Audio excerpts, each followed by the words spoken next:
नमस्कार दोस्तों, मैं Rakesh Sharma your mind opener channel से।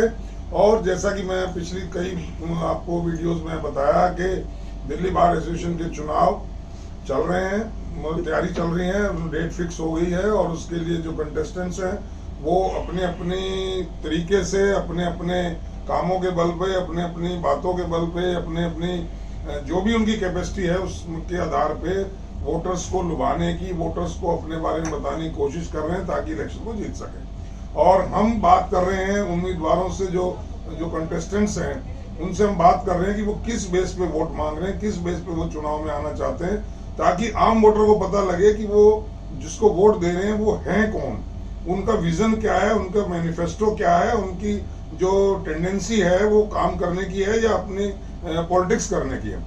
तो इसी कड़ी में हमने कई लोगों से बात की और आज हम बात कर रहे हैं डीके सिंघल जी से। डीके सिंघल जी जो हैं सीनियर वाइस प्रेसिडेंट पर चुनाव लड़ रहे हैं और मैं आज उनसे आपको रूबरू कराऊंगा। उनको मैं बात करूंगा उनके बारे में कि वो क्या चाहते हैं, क्या उन्होंने काम किए हैं, किस बेस पर वो वोटर्स को कह रहे हैं कि मुझे ही वोट दें, दूसरे मेरे जो ओपोनेंट हैं उनको वोट ना दें।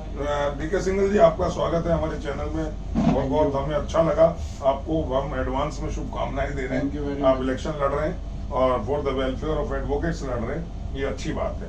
तो मैं जानना ये चाहता हूँ कि आपका मेन जो इशू है जिसकी वजह से आप दोबारा बार में आना चाहते हैं, क्योंकि आप 2017 से 2019 तक रहे हैं सीनियर मेंबर एग्जीक्यूटिव, तो आपका अच्छा एक अनुभव रहा होगा 2 साल में, और अब आप फिर चाहते हैं कि आप बार में आए।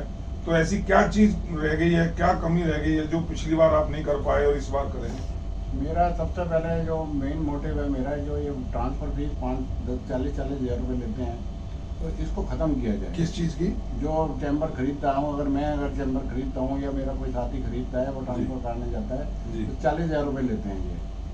ओके। वो ट्रांसफर फीस किस मध्य में ली जाती है और कहाँ खर्च की जाती है, मैं सबसे पहले ये जानना चाहता हूँ। और मैंने अपने टाइम में भी लोगों के जो 25-25 हज़ार रुपये हमारे टाइम में फीस थी, वो मैंने 5-5 हज़ार रुपये में ज़बरदस्ती लोगों ने वो भी उन्होंने नहीं कि नहीं ये ज़रूरी है ये लेकर के उन्होंने लिया। नहीं तो मैंने वो 5-5 हज़ार रुपये में कम से कम 50 चैम्बर जो ट्रांसफ़र हुए हैं वो मैंने अपने टाइम में कराए हैं, खुद लड़के अपनी बार के प्रेसिडेंट और सेक्रेटरी के साथ लड़के।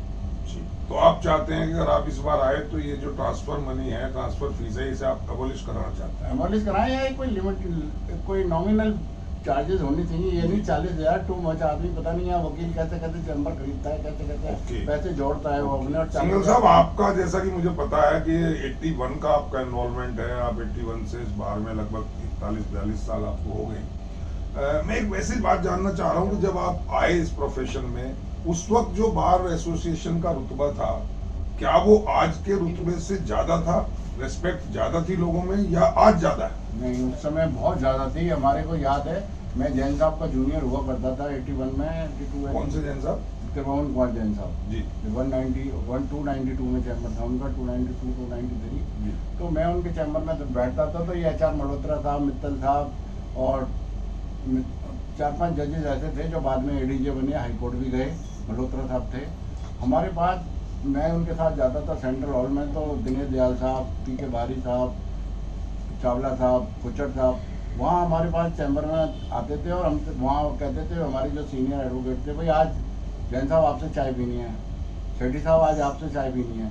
वो रिश्ता हमारा बिल्कुल ख़त्म हो गया। आज की डेट में हम देखते हैं कि हम जजेस के पास जाते हैं, जजेस से हम अपनी कोई दुखड़ा रोते हैं या तो अपनी कोई प्रॉब्लम बताते हैं तो वो सुनने को तैयार नहीं होती है। और कहाँ उस टाइम में वो हमारे यहाँ आकर के वो बैठते थे और हमारी सारी प्रॉब्लम को फेस करते थे। और हमारी इसके पीछे क्या कारण है कि जो सम्मान में कमी आई है, जो रिस्पेक्ट में कमी आई है, ये बार की तरफ से कोई गड़बड़ हुआ है या जो मेंबर्स हैं उनकी तरफ से कुछ गड़बड़? उनकी मेंबर्स की तरफ से गड़बड़ यह है कि जो रेस्पेक्ट देनी चाहिए ना हमारे जजेस को, वो नहीं मिल पाती है। क्योंकि जजेस हमारे सामने से भी निकल जाए तो हम नमस्ते नहीं करते। वहाँ कोर्ट में जाते हैं जब तो हम सर झुका के घुसते हैं, बाहर मिलते हैं तो कोई जजेस की रेस्पेक्ट नहीं करता, क्योंकि आज तो जजों को गाड़ियाँ प्रोवाइड हो गई। नहीं, मेरे टाइम में जजेस को मैं 10 बार अपने स्कूटर पर बिठा के करोड़ बाग से मैं अपने साथ बिठा के लाया हूँ। थेरेजा साहब को मैं लाया हूँ, विमला कुमारी जी को मैं लाया हूँ बिठा करके, 10 बार मैं लाया हूँ। आज की डेट में कोई जज खड़ा भी हो तो सब अपने अपनी गाड़ी सबने बड़ी बड़ी गाड़ी रखी हुई है, कोई किसी को लिफ्ट देकर राजी नहीं, कोई किसी नहीं, आज सिनेरियो बदल गया। अगर कोई लिफ्ट देगा तो लोग कहेंगे बायस्ड हो गए, इनसे Biased मिल हो गए, गए, कुछ हो गया है, कुछ ऐसी आज की डेट में सोच बदल गई है। वो सोच बदल गई है, बिल्कुल बदल गई है। तो चलिए, नहीं मैं कह रहा हूँ वोटर्स की तरफ से कुछ गड़बड़ हुई। मुझे ऐसा लगता है कि जो बाहर के लीडर्स हैं पहले एक रेस्पेक्टफुल में काम करते थे, रेस्पेक्टफुल वे था उनका काम करने का। जो बेंच के साथ जो उनके रिलेशन थे बड़े कॉर्डियल होते थे, बहुत ही एक रेस्पेक्टफुली बात होती थी। आज वो कहीं बटरिंग में कन्वर्ट हो गई है, स्वार्थ में आ गया है, अपना अपना सेल्फिशनेस जो है लीडर्स का, कि उनसे कोई लाइजनिंग करनी है या उनसे कोई और काम कराने हैं, कोई एलसी अपॉइंट कराने हैं या और XYZ आप जानते हैं जब मेरे से ज्यादा। तो कहीं ऐसा तो नहीं वो चीजें बार की डिग्निटी को जो खराब कर रही हैं? बिल्कुल खराब कर रही हैं, वो बिल्कुल खराब कर रही हैं, क्योंकि आज की डेट में क्या है कि यहाँ वैकेंसी निकलती है हमारे यहाँ चपरासियों की, क्लर्कों की।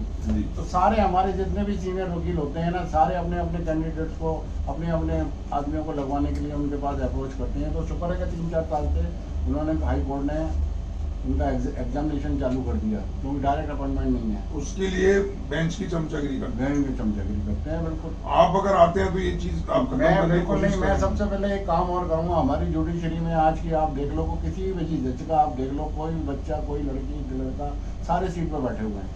आप हमारे 1000 में से एक वकील आप देख लो, उसका एक बच्चा कोई होगा जो वो भी इंटेलिजेंट होगा, एक्स्ट्रा ऑर्डिनरी इंटेलिजेंट होगा, वो सीट पर बैठा मिलेगा। अदरवाइज आपको कोई वकील का बच्चा आपको सीट पर बैठा नहीं मिलेगा। उनके अलग एग्जाम होते हैं, अलग। एग्जैक्टली, ये तो है। मैंने भी कहीं पढ़ा और देखा था कि एक पेपर आउट हुआ था कि पूरी जुडिशरी हिंदुस्तान की वो 375 या 380 के परिवार हैं, फैमिलीज हैं, बस उन्हीं के उसमें चल रही है पिछले आजादी से लेके आज तक। इसके बाहर कोई है ही नहीं। हर एक तो- देश का चाचा ताऊ जी। बाप बेटा। तो इस बारे में तो खैर बाहर में आप आएंगे जब करेंगे। और आप क्या समझते हैं कि क्या मेन प्रॉब्लम्स हैं एडवोकेट्स की जो आपके उसमें संज्ञान में आई हैं? मेरे सबसे बड़ा यह है कि हमारे यहाँ जितने भी कोर्ट के अंदर हॉकर्स आते हैं जी। वो अपना सामान कम बेचते हैं, हमारे चैम्बरों में चोरी ज़्यादा करते हैं। उनको मैंने अपने टाइम में बिल्कुल बैन कर दिया था। जी। और मेरे टाइम में बैन होने के बाद फिर दोबारा से आज की डेट में आप देख लो कि दोबारा से हॉकर्स आने लगे हैं। दोबारा से कोई चादर बेच रहा है, कोई कोट बेच रहा है, कोई कपड़ा बेच रहा है। आए दिन कोई ना कोई चैम्बर से लैपटॉप चोरी होते हैं, घड़ी उठ जाती हैं और सामान उठ जाता है, किसी का कुछ चोरी हो जाता है। आप member executive, senior member executive थे उस बार में 2017 से 2019 में, और उस बार के जो पदाधिकारी थे, प्रेसिडेंट, सेक्रेटरी या और वाइस प्रेसिडेंट और जो भी लोग थे, उन पर करप्शन के बहुत आरोप लगे वोटर्स की तरफ से। बड़ा आज भी उनको एलिगेशंस लगते हैं, वो कितने सच हैं कितने झूठ हैं मैं उसमें नहीं जा रहा हूँ। तो क्या आपने उस वक्त रहते महसूस किया था कि there is something going wrong between the president, secretary और वाइस प्रेसिडेंट और सीनियर वाइस प्रेसिडेंट? ऐसा नहीं, ये तो एक इनकी जो सेक्रेटरी प्रेसिडेंट होता है ना शर्मा जी, बड़ी साफ बात है आपको कि जो उसकी मोनोपोली उन्हीं की होती है यहाँ पर। मोनोपोली होना और करप्शन होना।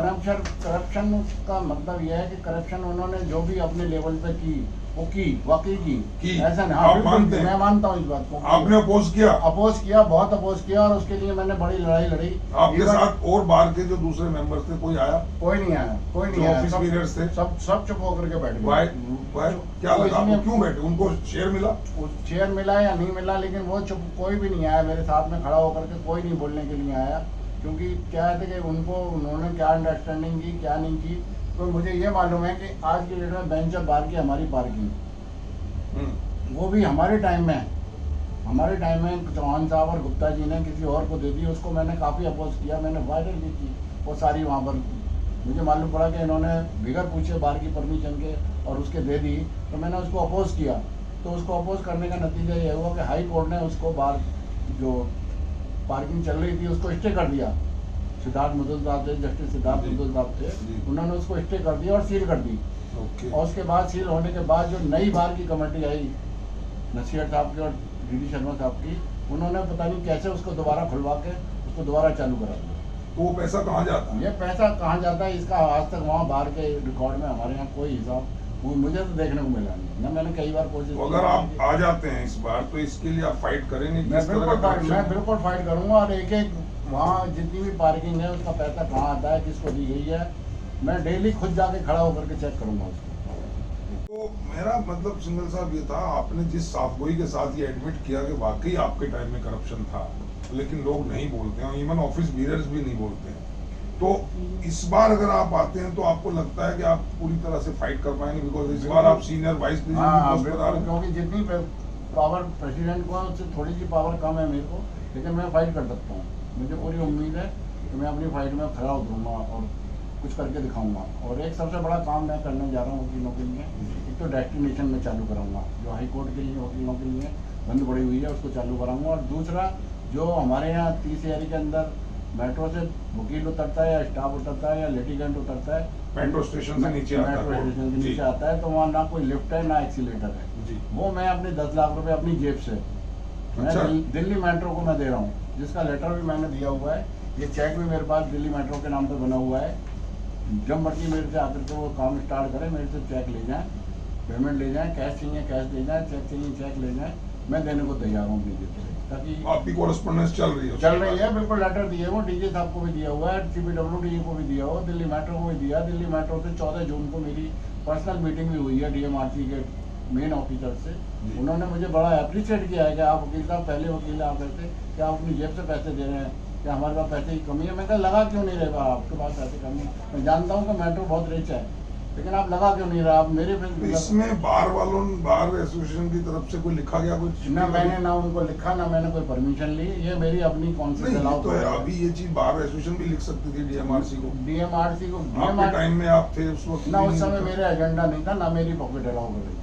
नहीं, मैं चाहता था कि वो बार करे, परसू करे मेट्रो, उनके पास पैसा बहुत है DMRC। अगर DMRC का पैसा बहुत है तो लगाए ना। वकीलों ने कभी क्यों नहीं इस मुद्दे को उठाया कि भाई यहाँ वकीलों के लिए लिफ्ट होनी चलिए, आप इस मुद्दे को लेके चलेंगे? मैं बिल्कुल लेके चलूंगा जी, बिल्कुल लेके चलूंगा। और एक यहाँ पे जितना भी ये सीवरेज बढ़ जाती है, पानी बढ़ जाता है, उसको भी मैं खत्म कराने की कोशिश करूंगा। कि ये क्यों ऐसा होता है कि यहाँ सारे वकील बाहर खड़े हैं। परसों बारिश हुई थी, मैं खुद 1.5 घंटे बाहर खड़ा, सेंट्रल रोड से बाहर खड़ा होकर के अंदर चैम्बर पहुंचा। सुनो साहब, अब इलेक्शन नजदीक है, डिक्लेयर हो गया 24 अगस्त को, तो मैं कोई 2 काम या 3 काम, इतना लंबा अरसा 40-42 साल का आपका हो गया, कोई ऐसे काम बताइए जो आपको लगता है आपने एडवोकेट्स के वेलफेयर के लिए या जो हमारा यहाँ स्टाफ है उसके वेलफेयर के लिए कुछ ऐसा किया होगा? स्टाफ के लिए जहाँ तक बात है, यहाँ 15 स्टाफ है। आप किसी भी मेरे यहाँ हमारी जो बार एसोसिएशन का स्टाफ है या हमारे बाहर का स्टाफ है, आप 15 स्टाफ के मेंबर्स की मैं free of cost Saint Stephen में मैंने आंखों के उनके ऑपरेशन कराए हैं जी। उनको सबको मैंने सपोर्ट किया है। उनकी शादी ब्याहों में मैं आया गया हूँ उनके यहाँ। हर एक वकील के लिए मैं लड़ने मरने को तैयार रहता हूँ। तो मैं यही चाहता हूँ कि अगर मुझे इस बार मौका मिले, एडवोकेट्स के वेलफेयर के लिए कोई ऐसा काम आपने किया हो जिसको आप बताना चाहते हो वोटर्स को? मैं कम से कम 10 वकीलों के जो बेचारे कोरोना में जिनके फैमिली में से कोई चला गया या वो खुद चले गए, मैंने खुद अपने हाथों से उनके यहाँ जाकर के शादियों में 10-10, 20-20, 50-50, 1-1 लाख रुपए मैंने अपनी जेब से दिए हैं। मैंने DK शर्मा एक मेरा जूनियर था, मेरा दोस्त था, वो भी मैंने बार के ऑफिस को, जो महावीर हॉस्पिटल में एडमिट था 2014 में, मैंने अपने बार के ऑफिस को भी लिखा कि भाई ये हॉस्पिटल में एडमिट है, 1.5 लाख रुपए खर्च हो चुका है, सोर्स ऑफ इनकम है नहीं, ये अर्निंग हैंड है ये, तो इसके लिए कुछ पैसे दे दो। इन्होंने 1 रुपया नहीं दिया। उसके बाद फिर वो मर गया, तब मैंने यहाँ लेटर दिया, डेथ सर्टिफिकेट लगाया, बार काउंसिल में लिख के दिया, उन्होंने तब भी 1 रुपया नहीं दिया किसी को। और आज 2014 की है? 2014 से लेकर 18 तक मैं लड़ता रहा इस बात के लिए। अच्छा। और अभी गोस्वामी हमारा वेलफेयर प्रोग्राम हुआ था यहाँ पर, म्यूजिक प्रोग्राम, उस दिन गोस्वामी साहब भी आए हुए थे। मैंने कहा कि आपने शायद रेज किया था क्वेश्चन। आपने क्वेश्चन रेज किया था, उन्होंने कहा था मुझे लिख के दे, विद इन 2 डेज आपको ये फंड रिलीज। हाँ, वो लेटर मेरा उनको लेटर भिजवा दिया है मैंने। अब देखता हूँ कि वो लेटर, नहीं, अब तो उम्मीद है वो बहुत स्पीडली काम हो रहा है, हो जाएगा। लेकिन आपने परसू किया, बहुत अच्छी बात है। और कोई मैसेज आप वोटर्स को देना चाहते हैं अपनी तरफ से, वोटर्स को तो ताकि लोग आपको चूज करें? आपकी पोस्ट पे 9 लोग खड़े हैं, 9 लोग खड़े हुए हैं। कोई 1 या 2 कारण ऐसे बताएं कि लोग उन 8 के बजाय आपको वोट दें। मैं तो यही, ऐसी क्या खूबी आप में, आप सिंघल साहब ये मानते हैं कि मेरे में ये खूबी है? मैं वकीलों के लिए लिफ्ट या एक्सीलेटर लगवा के दूंगा जी। ये डैमेज, जो सीवर डैमेज जाम हो जाता है, उसको मैं हटा के छोड़ूंगा। एक RO का पानी जो कोर्ट में सप्लाई होता है जजों के लिए, स्टाफ के लिए, वो बाहर भी मैं वो RO लगवा के दूंगा। जो चाहे बाहर आपके लगाए। टाइम में आरओ का प्लांट लगाने की बात हुई थी, एनसी गुप्ता जी ने कहा था कि 80 लाख लोग ले लेंगे, इसमें बेनिफिशियरी अब हो पता जाएंगे। वो पता वो नहीं बहुत बड़े प्रोग्राम में डिक्लेयर हुआ था। वो डिक्लेयर तो हमारे यहाँ का पता नहीं क्या क्या हो जाता है शर्मा जी। जी, लेकिन होता कुछ भी नहीं है। हमने आप भी जानते हैं, हम भी जानते हैं इस बात को। ठीक है, तो आप इस बारे में काम करेंगे। मैं बिल्कुल काम करूंगा और जी जान से काम करूंगा। ये आपका मुद्दा है कि आप जो है मेट्रो पे वहाँ जो है एक्सकलेटर लगवा के देंगे, आप यहाँ सीवरेज की जो सिस्टम है उसको ठीक करवाएंगे, और इसके अलावा आप आरओ का पानी सबको मुहैया करवाएंगे, डेस्टिनेशन चालू डेस्टिनेशन चालू करेंगे। ये आपका एजेंडा है आपके। बिल्कुल है। बहुत बढ़िया, बहुत बढ़िया। तो मैं आपको इन्हीं सब शब्दों के साथ चाहूँगा, इस चैनल की तरफ से आपको बहुत बहुत मुबारक। आप बहुत अच्छे से फाइट कर रहे हैं, आपको शुभकामनाएं। और हम चाहते हैं कि बाहर में अच्छे लोग आए, और वोटर्स ने सुना दोस्तों, आपकी ने सब कुछ इनका सुना, इन्होंने क्या कहा, क्या किस बेस पर ये वोट मांग रहे हैं, किस विजन के साथ ये आए हैं, ये आपने सुना। मैं आप पर छोड़ता हूँ, it is up to you कि आप इनको सेलेक्ट करें, इनको वो कास्ट, इनके फेवर में वोट कास्ट करें या ना करें, ये आप पर है। लेकिन चैनल हमेशा सबके साथ है और सबको शुभकामनाएं देता है। अच्छी बात है कि एडवोकेट के वेलफेयर के लिए, एडवोकेट्स के जो भले के लिए लोग आ रहे हैं, उनको सबको साधुवाद।